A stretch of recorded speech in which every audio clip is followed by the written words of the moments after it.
Your Highnesses, Your Excellencies, distinguished guests, ladies and gentlemen, Assalamu alaikum wa rahmatullahi wa barakatuh.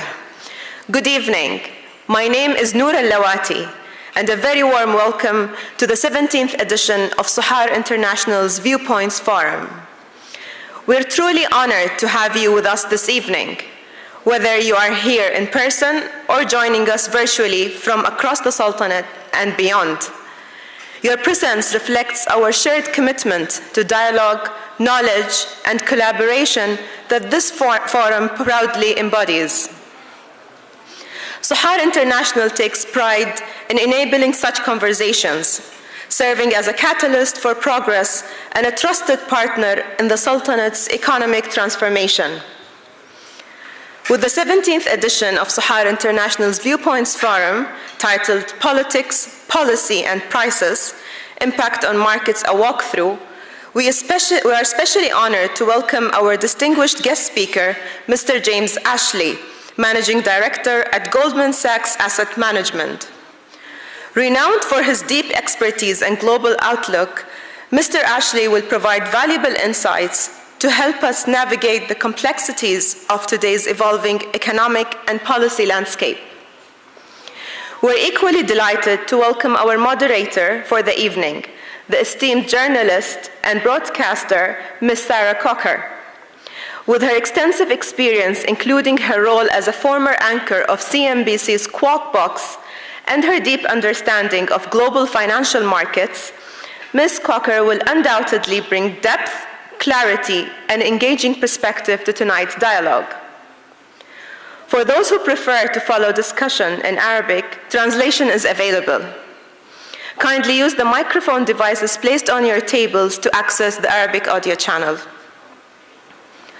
It's now my pleasure to invite Mr. Abdelwahid Al-Murshidi, Chief Executive Officer of Sohar International, to deliver the opening address and officially commence the forum.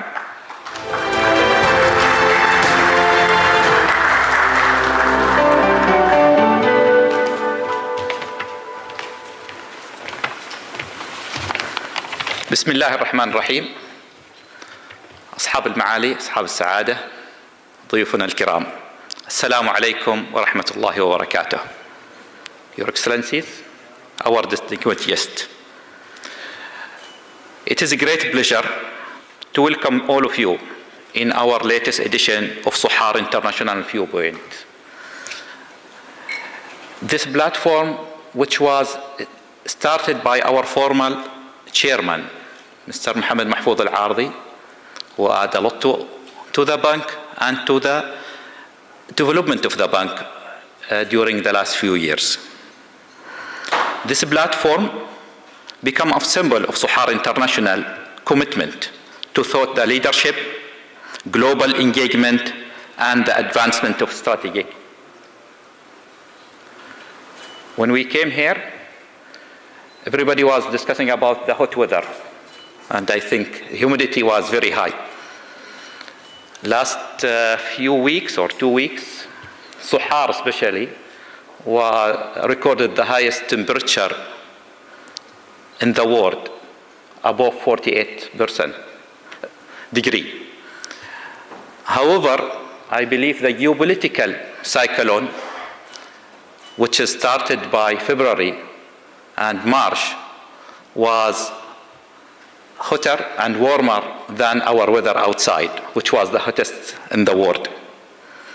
And therefore, in order to see how this geopolitical cyclone or tariffs or wave affected the world, I cannot say to forecast it, because forecast is the most difficult things to do. So I am just reducing the pressure on James.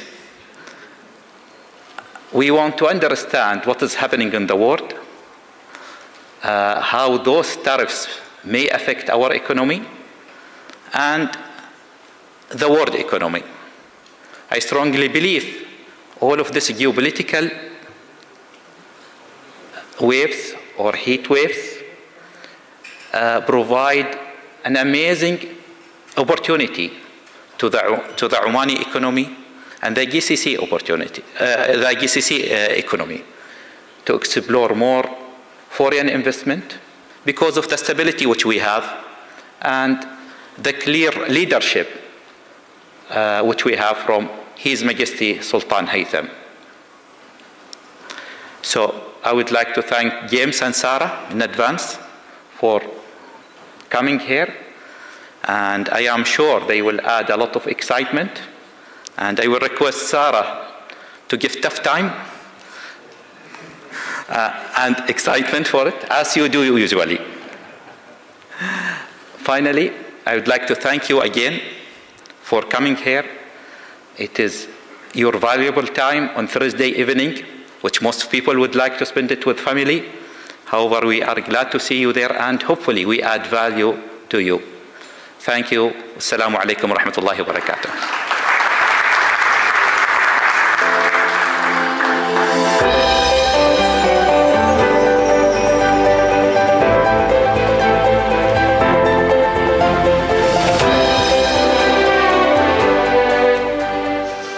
Thank you, Mr. Abdul Wahid Al-Murshidi, for your thoughtful and visionary remarks. And now it's my honor to hand over the stage to Ms. Sarah Cocker to guide us through this evening's session alongside our esteemed speaker, Mr. James Ashley.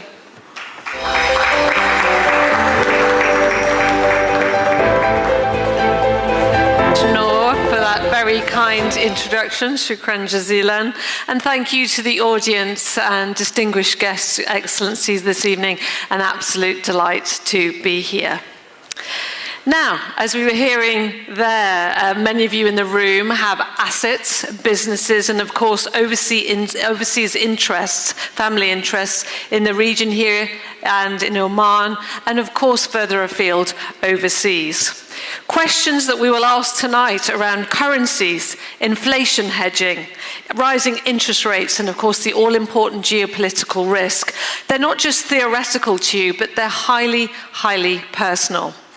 From the direction of the US dollar to US fiscal and monetary policy, central bank independence, and bond market instability, no doubt we are clearly moving into a new and uncertain paradigm. Well, to address these topics and many, many more, it's my great pleasure to introduce James Ashley this evening. We heard from Noor, just to remind you, he's from Goldman Sachs Asset Management, and he advises clients across Europe, the Middle East, and Asia Pacific, and has over 25 years experience, including time at the Bank of England. He's going to bring us some deep insight this evening on those macroeconomic trends, but also very important for you here this evening, that portfolio construction in these uncertain times that have been highlighted already. So, distinguished guests, I give you politics, policy, and prices and their impact on the market. So, James, come on up and tell us more.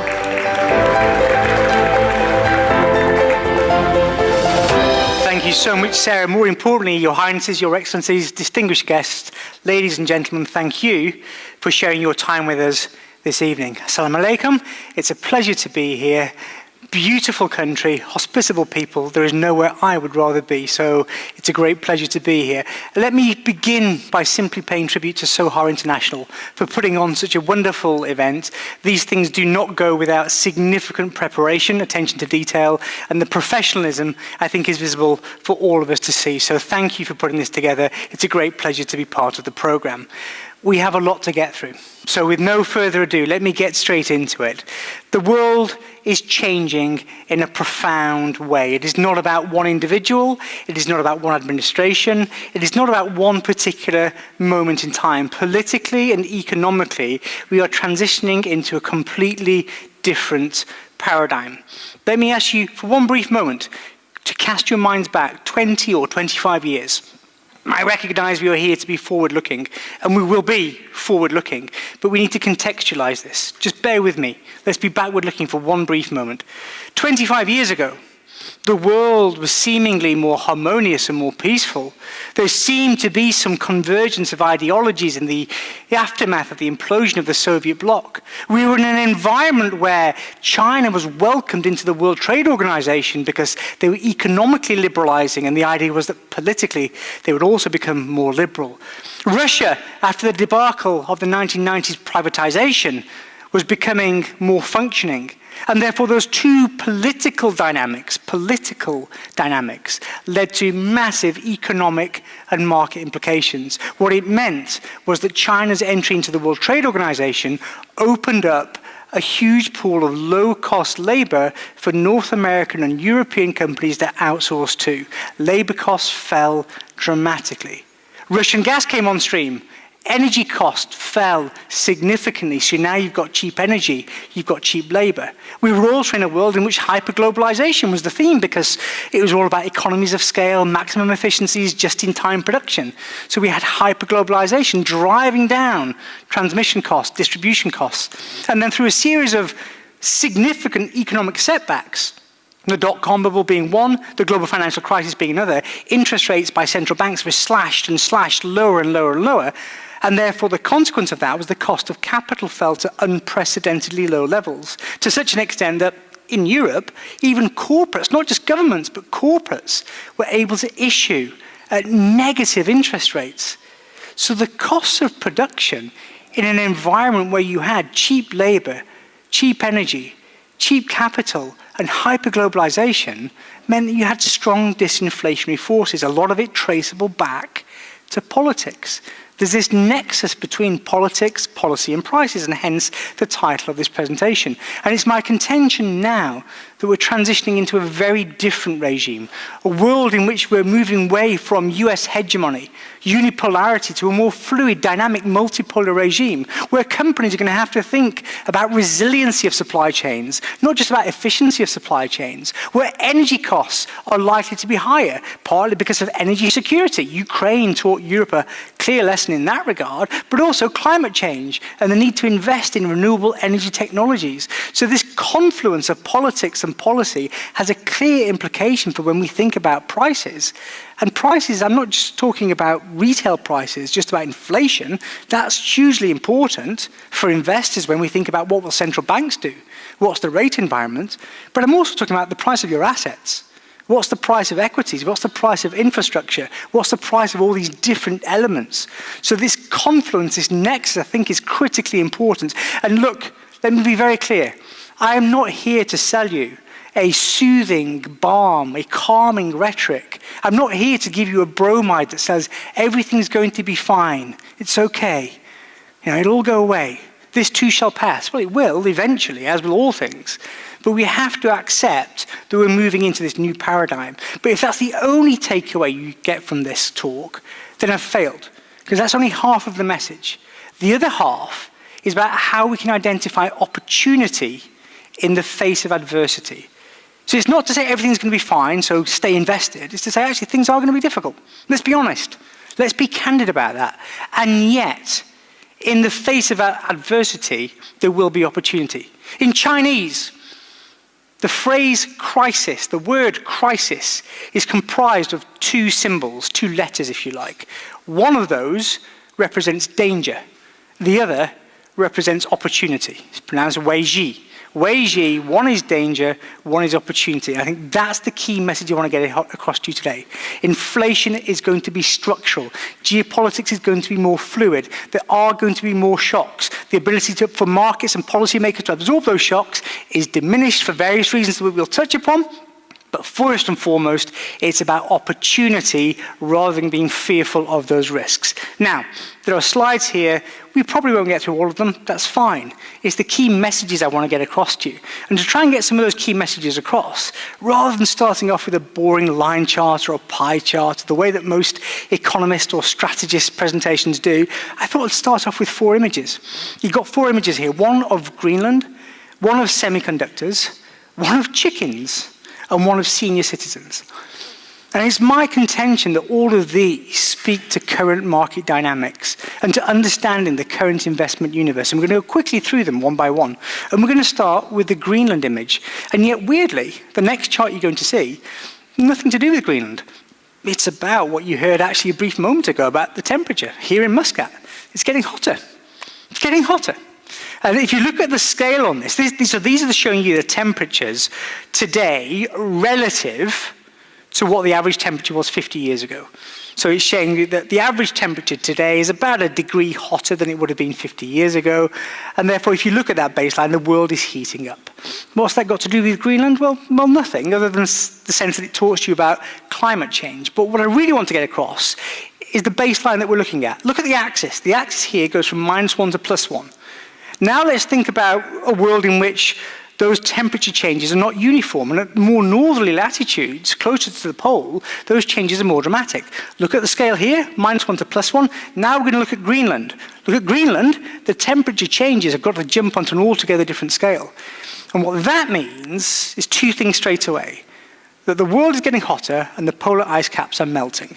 And therefore, for countries, governments that think about climate change and are taking steps to mitigate that, that means that climate change becomes a more pressing need to invest. It's not something for future generations. It's something that requires action today. That's a boost to investment, a boost to demand. That in itself is inflationary, right?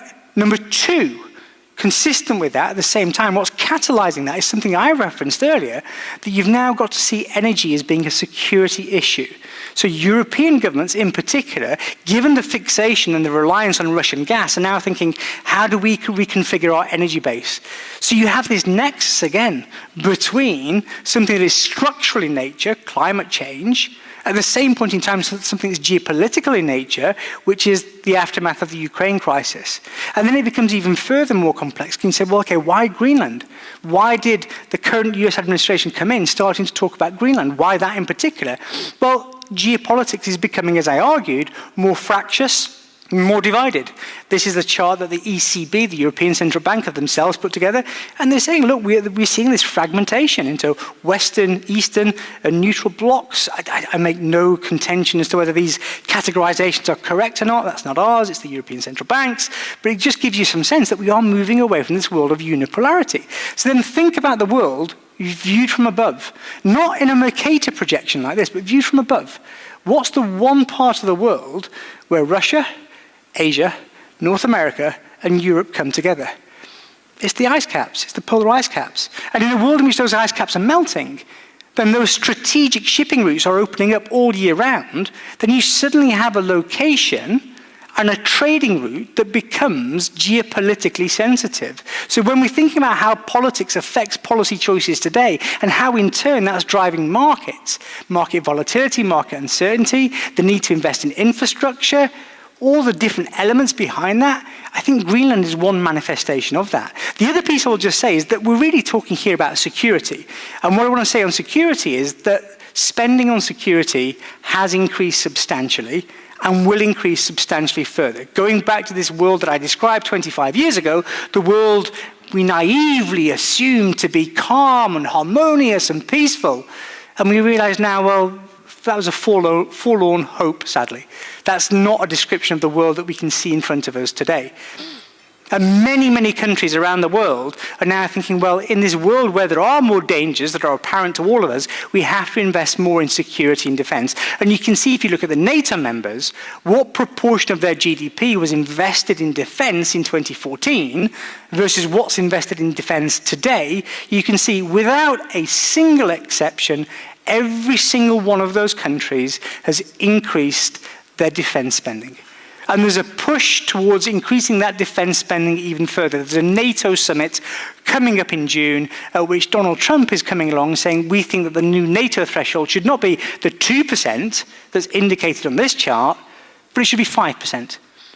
Your Excellency, we were talking just a moment ago about how when you're bargaining, the art of the deal is to start high and negotiate and meet somewhere in the middle. So that 5% may not be something that's realized, but even if it's raised to, let's say, 3%, then in that environment, you're looking at countries having to spend more on defense, a boost to demand, a boost to inflation. So again, security and geopolitics informing prices, informing inflation, informing what central banks can or are able to do when it comes to interest rates. Let's move on in the interest of time. I had 4 images. This is only one of them. I'm talking to you about security and defense and, okay, fine, but let's broaden this out. Let's think about semiconductors, the second image in the top right, because it's my contention that that is also a part of security and defense right now. And you can see this when you look at how not just governments, but many companies are investing in cybersecurity and AI, partly as a means to be increasingly commercial and grow market share, but partly as a defensive mechanism. It's a security issue, it's a defense issue. And you saw some of this over the past couple of years. That if you look at construction manufacturing in the US over the past couple of years, when interest rates are soaring higher, you'd expect construction to be really hurting. Instead, what you saw, that manufacturing construction moved significantly higher. And that was because there were large-scale choices, policy choices, to incentivize the production of key technologies like semiconductors within the US borders. Because it was identified that there were key resiliency deficiencies in those areas. And therefore, if the US wanted to have some ability to withstand potential shocks in the future, then they needed to have production within the US. So fiscal incentives were put in place, and therefore construction was ramped up rather than being suffering on the back of what would normally have happened in the face of higher interest rates. So again, when we're thinking about the current growth dynamic, this isn't just long-term, the current growth dynamic is very much about how geopolitical concerns and security inform policy choices, which in turn inform. I'm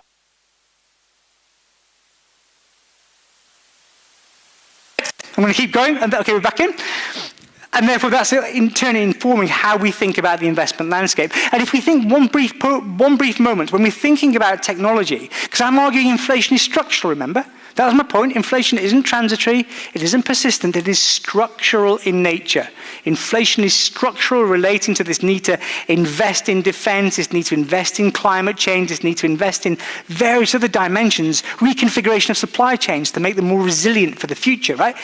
Inflation is structural. Now, the pushback on that, when I'm talking about technology, is to say, well, does technology not fix that for us? AI is a disinflationary force. Well, it may be in the future. It may be. It's a great unknown. But to reap the benefits of that potential future disinflationary consequence, you have to invest in large language models, you have to invest in data centers, you have to invest in fabrication facilities, you have to invest in chip design, you have to invest aggressively today. We go back to the same argument I'm making over and over again. That's a boost to nominal demand today to reap a benefit in the future, but it's a boost to inflation today. And it's not just today. If you look at the demand that data centers and AI create for energy needs on an ongoing basis, these are some of the projections that you see out there. You can see that on an ongoing basis, more data requires more power. That requires energy and infrastructure that is not currently in place. And therefore, you have an ongoing inflationary impulse, not just a one-off. I'm conscious of the time. I've got 6 minutes left to get through 2 more images and then to wrap up. So we're quickly going to go on to let's go on to the population, the senior citizens. One of the things I said before, I said that in the immediate aftermath of China's entry to the World Trade Organization, North American and European companies outsourced mass production to China because China was going to become economically and politically more liberal, and therefore it was all about economies of scale, just-in-time production. And now it's not. Now it's about just-in-case production. Just in case there's a pandemic. Just in case there's a trade war. Just in case, finish that sentence how you like. But it's very much about efficiency and resiliency, not just efficiency. But even if you were still happy to outsource in the way you have done historically, the argument for outsourcing to China was the huge pool of low-cost labor that was available. And this chart simply shows you how that is fundamentally changing. Firstly, on the cost of labor, China's moved from low-income status to middle-income status. We should celebrate that.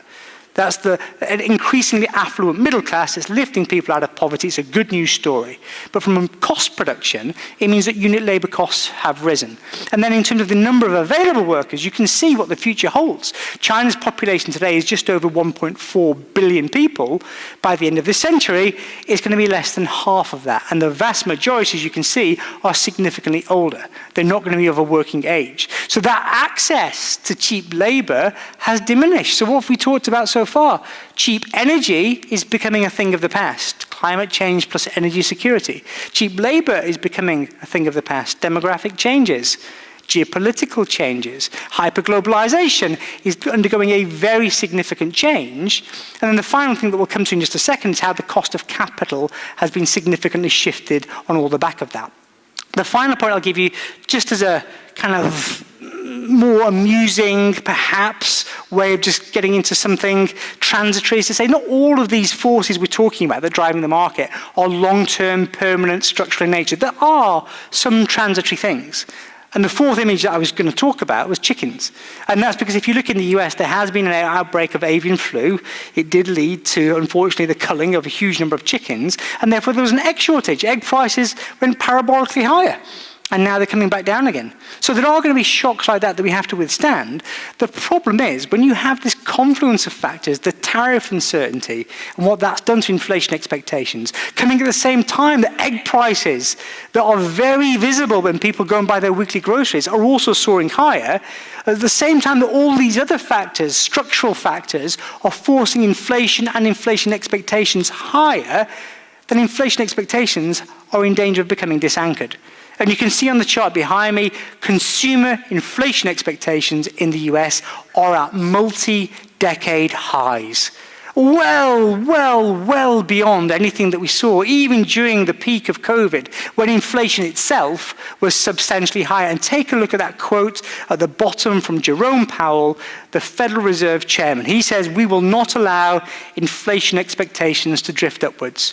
So in a world in which there's lots of talk about, is the US going to tip into recession? Let me be clear on that. Our answer is no, we do not think so. There's a risk of it, of course there is, and we can absolutely dissect that and dig into that further, but we do not think there'll be a recession.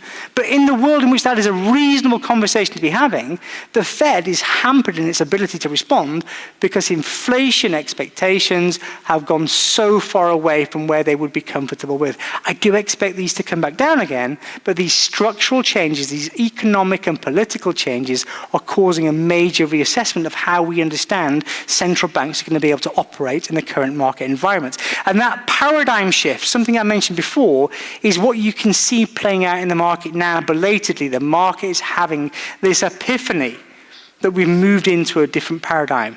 This final chart I'm going to show you is my favorite. I'm an economist, I'm a strategist, I'm a geek.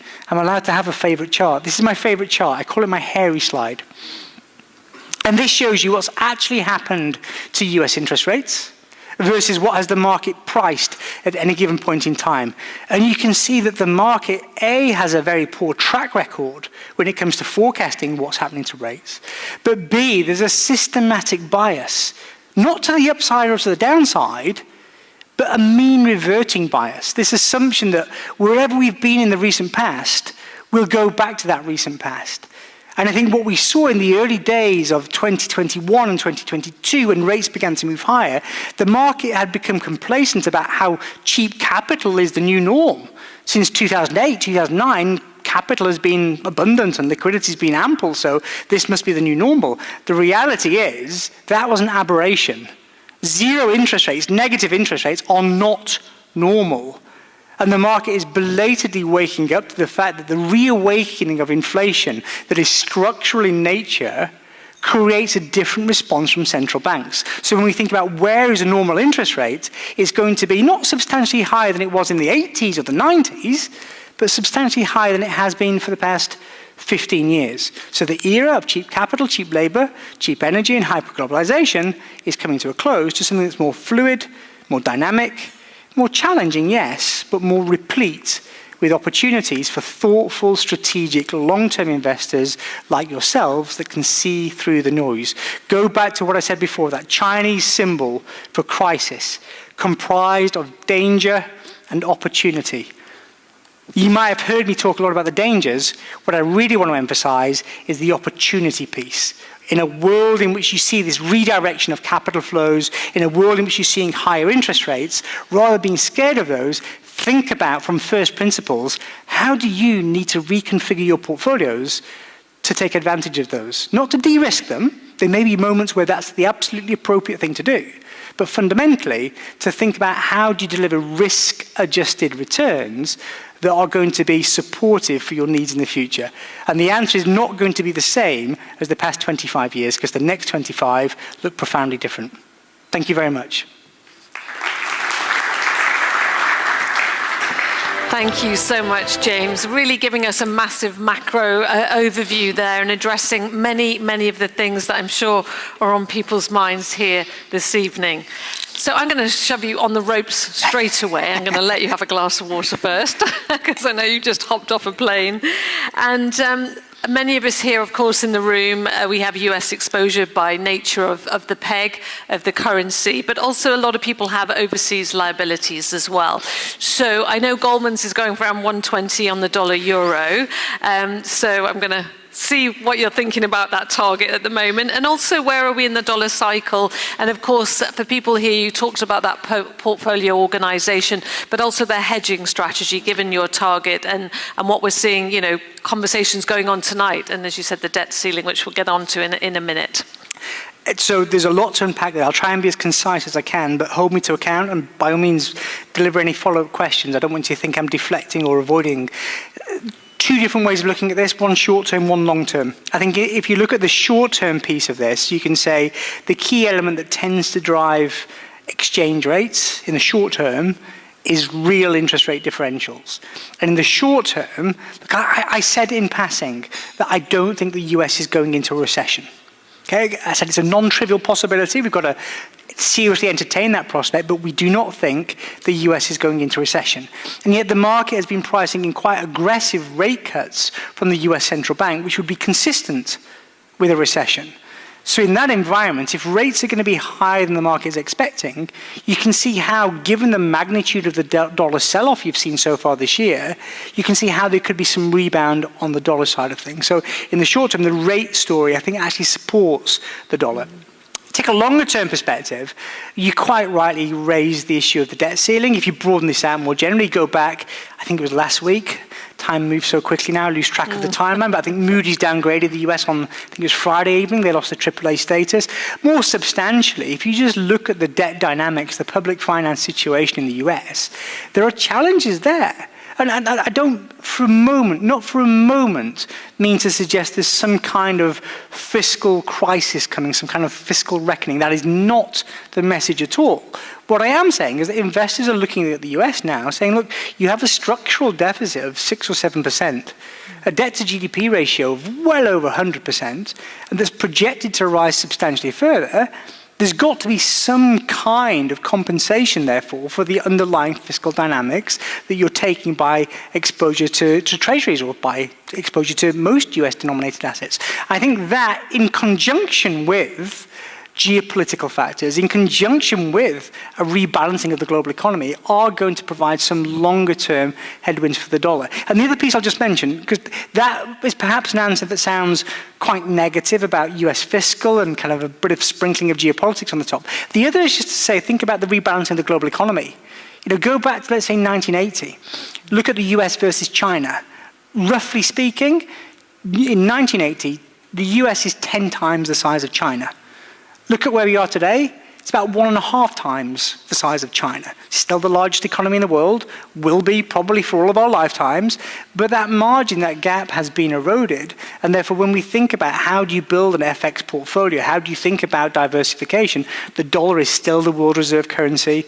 It is still dominating FX reserves and commodity financing and trade financing, but it's not any longer got that unambiguous stranglehold and that hegemonic status that perhaps it once had maybe 20 years ago. Yeah. And you're talking very much about tipping points in many of the things you've talked about there. And of course, we're thinking about, which you mentioned, Jerome Powell's tenureship coming up May next year. Again, debt ceiling negotiations as well taking place. Are we at that tipping point in the bond market, or what do you see might tip the bond market? Because we've seen a few weeks ago what happened. I think, so there was a bit of an adverse reaction. If you get really short term, just go to yesterday, there's a bit of an adverse reaction in US markets in response to a perceived weak US bond auction, so 20-year bonds that came up for auction, just a regular auction, but actually the number of people bidding for those bonds was a bit less than had been anticipated. And that had a ripple effect, not just in bond markets, but that was the key reason, I think, why you had this sell-off in equity markets. And it came at the same point in time that the current administration was bringing forward a fiscal proposal to lower taxes. So there are questions now that the market is asking about the fiscal situation in the US that, again, I don't think we're approaching any kind of tipping point. I'm not trying to send at all, not at all, any kind of crisis message, right? That's not at all. But the market is simply saying, look, we are in a different regime here. Because if you, let me give you the context on this again, right? If you go back to where we were in 2007, 2008, US debt to GDP is 55, 60%, pretty low by most developed market standards. And since then, the debt to GDP ratio has significantly moved higher. But in some sense, you still didn't have to have too much concern about it because you had a price-insensitive buyer saying we've got almost insatiable appetite for treasuries. It was the Federal Reserve trying to create inflation, saying we will buy treasuries because we're not doing it to try and generate a return, we're trying to do it to try and generate inflation in the face of that cheap labor, that cheap energy, all the other things that we were talking about. So you had massive debt, but at the same time you had massive demand, and the two balanced out. And this, I think, is the moment where we still see structural deficits, we see significantly higher debt levels, but you don't have central banks any longer doing quantitative easing. And some of the overseas investors are also looking at bond markets in a slightly different light for a multitude of different reasons as well.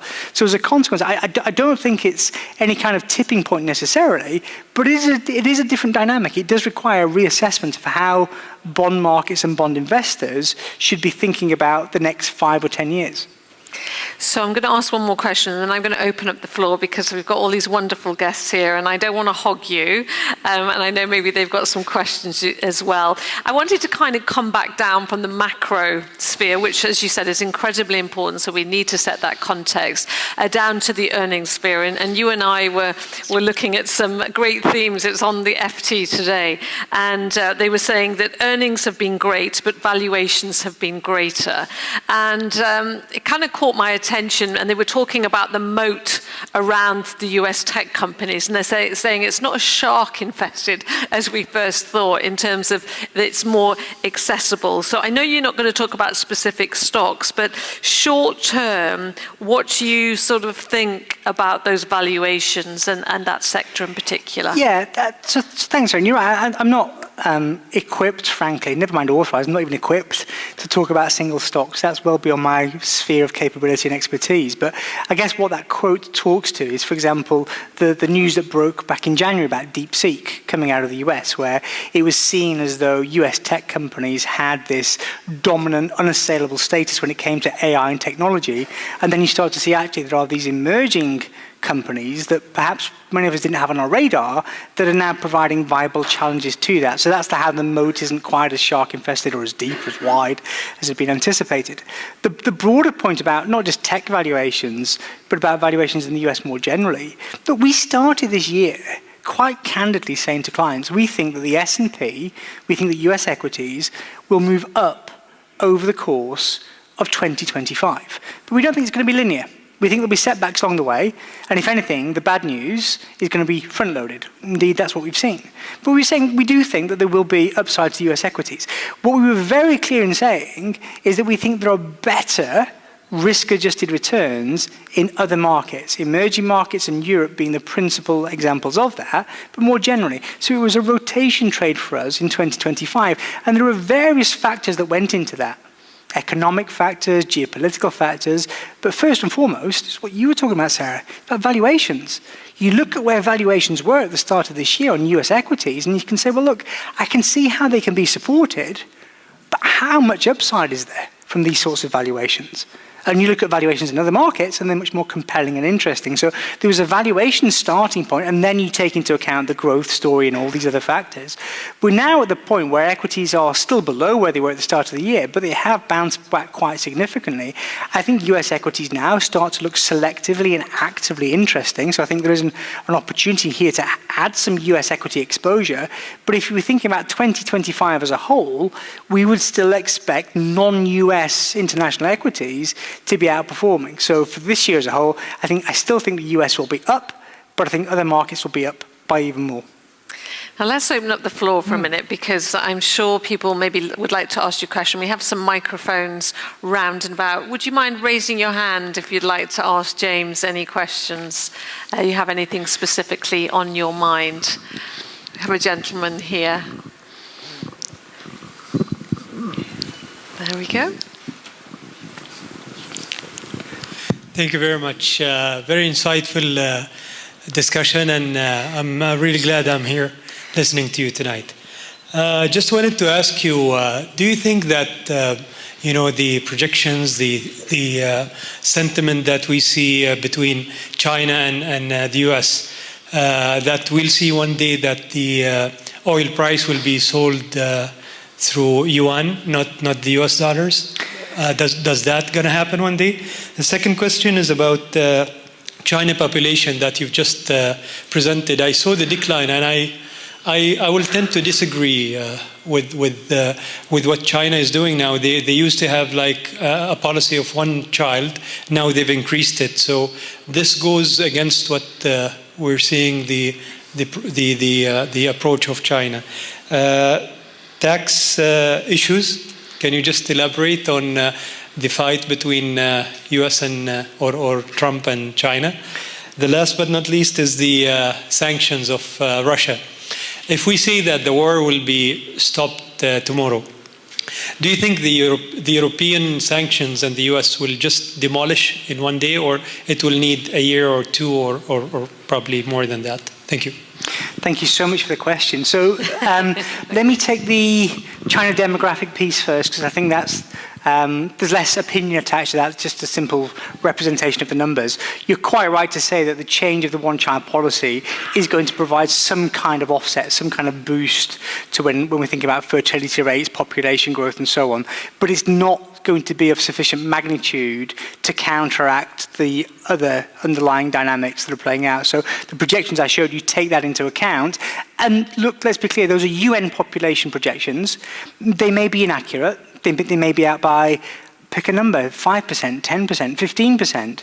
But we're talking about a population trajectory that's more than halving. So even if they're out by a significant margin, because of not only the changes you represent, but also any possible future changes, then it's unlikely that you're going to have a working age population that's even stable, never mind growing. And that's the key change. It's not just about the population stabilizing. For 70 years, we've had an expanding population, and now it's going sharply into reverse. So you're quite right to say that is a forceful policy measure that will undo some of the headwinds that we're talking about, but it's not going to go all the way.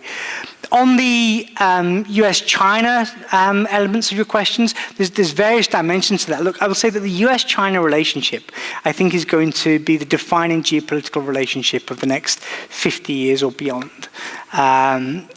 Do we think that the renminbi or the yuan is going to be the currency of choice for commodity financing? Look, I think the Chinese are clearly ambitious in that direction. For obvious and understandable reasons. But I think the state of the dollar, even with all the challenges I referenced before, the fiscal challenges and everything else we talked about, is so deeply ingrained that it will take a long time, if ever, for that to be dislodged. So I think there may be a moment where you have some kind of parallel pricing, but for commodities to be no longer priced in dollars, I think is something that I'm struggling to see in the foreseeable, in other words, next, let's say, 20 years timeline. Remind me, sir, what was the Russian sanctions. Russian sanctions. So this is entirely speculative, and what I'll say now is in no way a representation of a Goldman Sachs view. This is me speaking off the cuff, giving you my own personal view, so that's the disclaimer on this one, okay? I tend to think that it'll be done through a series of iterative steps, that if if or when there is a de-escalation, it will be done through a sequence of steps rather than an overnight lifting of all sanctions. But again, that is very much speculative in my view, not a Goldman Sachs view. Thank you for those questions. Does anybody else have any questions? Excellent. This one. Is this on? Yeah, okay. Thank you very much, and thank you to the hosts as well. So my question is related to your discussion of fiscal deficits and debt in the U.S., right? We know now that the U.S. is spending more on interest than they are on defense and more on entitlements, and interest rates really haven't gone up yet, right? And you're talking about interest rates being higher, at least where they are, staying where they are now, and possibly looking at being higher in an inflationary environment.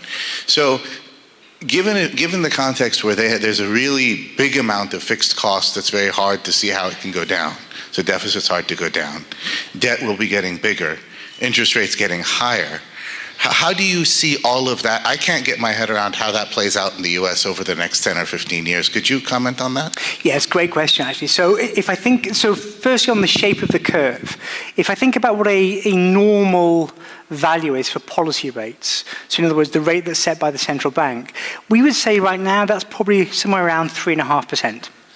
Give or take, okay? We can argue 25 basis points higher or lower, but 3.5% is roughly where I would say fair value is for a neutral policy rate in the US, which, going back to what I argued before, is far lower than it was in the 90s or the 80s, but it's far higher than it has been for the past 15 years. Crucially, though, it's below where we are today. It's somewhere, let's say, 75 basis points, maybe a full percentage point below where we are today. So even in a world, let's say, where the fiscal concerns that you're expressing, and I sense others in the room might be having about the US right now, then you've got a situation where at the front end, the central bank is going to be bringing rates down, not dramatically because of structural inflation concerns, but bringing rates down a little bit from where they are today. So even if you have some steeper yield curves than what we've been used to, which is a natural consequence of any fiscal concerns that you might have, the term structure is likely to be lower on the, let's say, 1 year ahead than where we are today. So, in other words, I'm not dismissive of these fiscal concerns in the slightest, but I think the combination of fiscal plus a degree of monetary easing over the next 12 months gives some capacity for relief from the US. And at the heart of any debt sustainability equation, if you're thinking about how sustainable or not is a country's debt, it's basically what interest rates are you paying on your debt versus what's your growth rate. Not in any given year, so over the long term.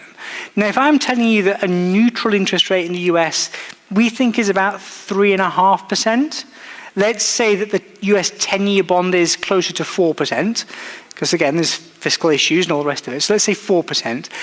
But neutral growth in the US is probably going to be above 4%. You're talking about 2% real growth, 2% inflation. 2% real is pretty negative for the US, actually. You're probably looking above that. So your rate relative to your growth rate, your interest rate relative to your growth rate, still supports the fiscal trajectory that you're on. The key issue is how do you address the underlying structural deficits. It's not the debt level per se, it's the deficit. And that's where you've seen the DOGE, the Department of Government Efficiency, try and take substantial steps towards reducing that deficit, but frankly, they've not gone anywhere near as far enough as they need to if they're going to be serious about that. So I'm not making any political statements here. I'm simply saying the ability to reduce that deficit is very, very difficult, and I think the reality is now being confronted by the administration. So the challenge for me is not the debt level per se, it's the deficits. So let's see if you go. Sorry, the lights are very bright for us. So we have one more question over here. Yeah, thank you for wonderful presentations. My question is, among all these policies, prices, Chinese, US, Russia, with everything, do we have opportunity here in Oman, specifically for Oman, for us here, we can use this? Because I do believe that threats also can bring opportunities. 100% yes. 100% yes. If I look at the transformation that Oman has been through over the past several years, you don't even have to go back a long time, but the past several years, the fiscal and economic reforms that have been put through put Oman now in a much better position, I think, than it has been for some considerable time. So the dynamics in Oman, I think, are significantly improving and will continue to do so. Here's the kicker, though. Here's the kicker, right? I could stop my answer there. You'll all feel good about kind of the country and the environment. I want to be very honest.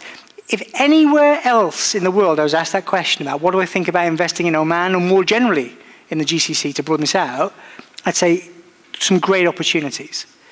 But go back to the principles of building a portfolio. Principle number one, be diversified. Be diversified. Now, I would ask each of you mentally to think about what is your exposure today to Oman, from your investments, from your employment, from your businesses, from all the assets that you have in the country already. So if I was speaking to anybody, if I was speaking to Norwegian investors, or to Mexican investors, or to German investors, I'd say you probably don't have any exposure to Oman. That's an oversight. Country that's growing rapidly, some great opportunities, you should invest in it. But for those of you in this room who are already hugely invested in Oman, the principle of diversification says, stay invested, of course stay invested. But maybe you should be thinking about actually diversifying some of your exposure away from Oman. So it's not talking against Oman at all. It's very much supportive of the opportunities here. It's simply saying just be mindful of what is the true full exposure that you're running to one particular country, which happens to be, in this case, Oman. I'm going to take one more question because I do not want to stand in the way of dinner. We're here at the weekend, yes. So we have one more over here. Thank you, James and Sarah. My question is about the US dollar. Given the structural trade deficits the US has maintained for decades and the growing global push for currency diversification, do you believe the benefits of US dollar's reserve currency status still outweigh the long-term cost to American manufacturing and competitiveness? With what happened after 2nd April, America being the priority for manufacturers, there is no way for US to be a net exporter with the current valuation of US dollar. So from a diversification point of view, let us say a portfolio of 1 million USD. How much of that 1 million would be in USD? How much would be in other diversified currencies, including gold and Bitcoin? Thank you. Okay. The IMF, the International Monetary Fund, they maintain a database called COFR, the Composition of Foreign Exchange Reserves, okay, the COFR database. If you look at that COFR database, they show that, and this is showing how sovereign wealth funds, central banks, official sector institutions hold their FX reserves. If you go back to where that was in 2000, the reference point I keep coming back to, China enters the World Trade Organization and Russian gas coming on stream, right? So I'm using whether you like the data point or not, I'm using a consistent time here, okay? They show that back then, 71.2% of FX reserves were held in dollars. 71%, let's call it. Today, 58%. So if I just took that as a rough rule of thumb, I'm not saying it's the right answer, but of your $1 million, 580,000. And the other 420 should be in other things. So what's the other things? Well, there's also a question about why has that come down? And I think that's mainly about rebalancing of the global economy and so on, right? So it's not so much about geopolitics per se. That's perhaps more of a factor recently, but it's economics more than geopolitics. I think that's my cue to say, speed up, James. Just off the stage. Where have you seen allocations going? In more recent years, so that's a 25-year time frame. Over the past 2 years, ask the question that you quite rightly allude to, why have gold prices moved substantially higher? Where is the demand for gold coming from? And we know, we don't have individual names, we can't see that, and even if we did, obviously I wouldn't dream of sharing that confidentiality, but you can see in the publicly available data that it's from Asian official sector institutions. So you're talking about sovereign wealth funds and central banks in Asia. And I think some of this comes back to the geopolitical dynamics of the past 2 years, that what the Americans did in the early days of the Ukraine invasion was freeze the assets of the Central Bank of Russia. And if you're in a jurisdiction that thinks that at some point in the future you might be on the quote-unquote wrong side of a conflict with the US, you might want to think about how do you take preemptive measures to avoid your assets being frozen in that context as well. And so therefore the demand for gold, I think, has been about not just inflation protection, but it's been also about geopolitical hedging. The final point I'll give you on Bitcoin, look, whatever your view on Bitcoin is, whether it's going to the moon or going to zero, it's not going into any of our portfolios. And that's not about a philosophical objection. I have, personally, again, not a Goldman Sachs view, full caveat, I have a philosophical objection to Bitcoin and cryptocurrencies. And if anybody wants to pick me up on that, I'll happily do so over dinner. I'm not here to talk about that. That's my problem. The firm's issue with cryptocurrencies is that for the most part, they are very, very volatile. So when we think about how do we build a multi-asset diversified portfolio, the first question we ask is, how much risk are you prepared to take? If the market went to hell tomorrow, how much of a drawdown could you tolerate before you say, I just want to get out, I'm going to go to cash, right? So it's a volatility story. Start with volatility and then figure out from that what's the appropriate capital allocation. Because if you can only tolerate a small amount of volatility, then you need to be in safe, stable assets, for example.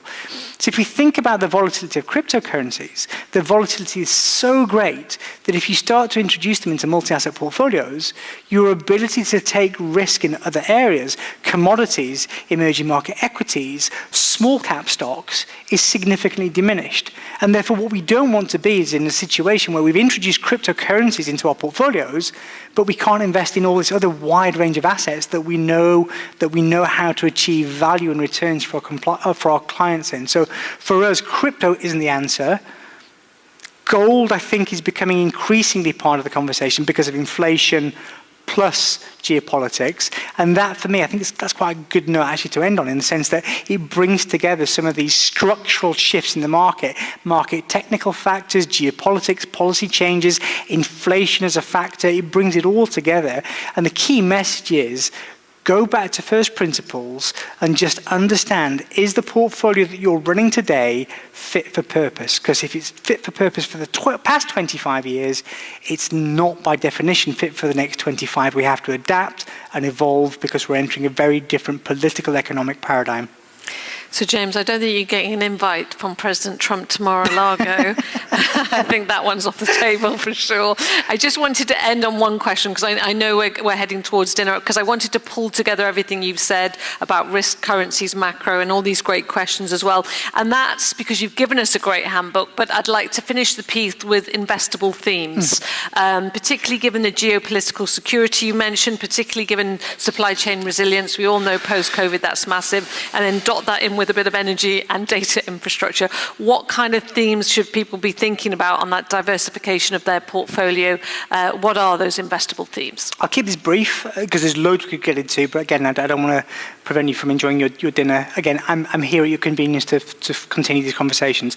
At a very high level, let's be very clear. If we're dealing with a world in which interest rates are going to be structurally higher, and that's the key message I'm giving you, because inflation is going to be structurally higher, then by definition, that's going to weigh down on growth. That's the intention of higher interest rates, to squeeze demand, to reduce investment, reduce consumption. In that world, if growth is going to be weaker, then earnings are going to be weaker. Right? Earnings are a reflection of how much people are spending. If people are spending less because growth is weaker, then earnings are going to be weaker. So you've got to be more moderate, I think, in your expectations for future equity market returns. And that sounds quite negative, doesn't it? But again, danger and opportunity. So where's the opportunity in this? What I just said in the past 30 seconds was rates are going to be higher, and that's therefore going to squeeze equities. Rates are going to be higher. Is that good news or bad news? Well, it depends on your net financial position, but as an investor, if you can buy a 30-year government bond today, let's say a US government bond at 5%, and if you were buying that 3 years ago at 1%, which world would you rather be in from an investor perspective? So suddenly fixed income starts to deliver returns in a portfolio of the kind that you've not seen in a significant period of time. And again, different people have different parameters. Maybe you've got to look at Sukuk. Maybe some of you are thinking about nominal or real rates, whatever it might be. But the rate environment, I think, delivers a different return proposition than it has done for a considerable period of time. Think about a different dimension. I argued about geopolitics. I said that firms are going to be looking at China in a different light, saying actually the cost of labor's gone up, trade wars, geopolitical uncertainties, maybe we stay in China, but it's not perhaps the attractive opportunity that it was 25 years ago. And if you look at foreign direct investment into China, so this isn't you and I buying Chinese bonds or equities, this is firms building factories or putting machines on the ground, FDI turned negative for the first time ever last year. And what's happening as well? At the same time, firms, Goldman Sachs as well, but many other firms, Apple being another example, are investing heavily in India.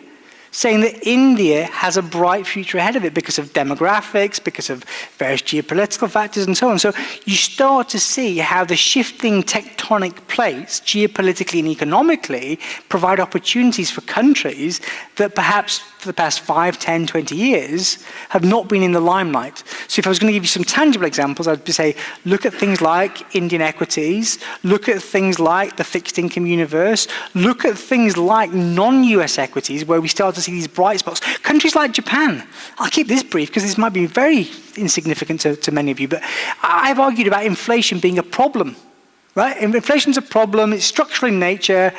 If you're in Tokyo, you've been searching for inflation for 35 years. The return of inflation is a normalization of the economy.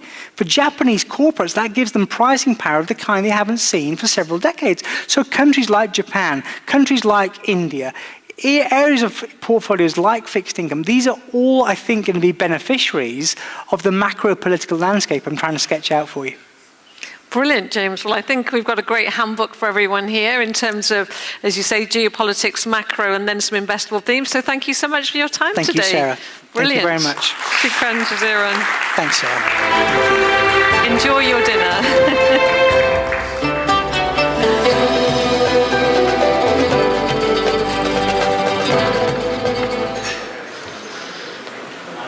Thank you, Mr. James Ashley and Ms. Sarah Cocker, for your engaging and thought-provoking dialogue. As we draw the formal session to a close, we invite you to join us for dinner and continued networking. On behalf of Sohar International, thank you once again for being part of the 17th edition of the Viewpoints Forum. We look forward to welcoming you at future editions as we continue to shape the national conversation and build bridges between insight and impact. Enjoy the rest of your evening. Thank you very much.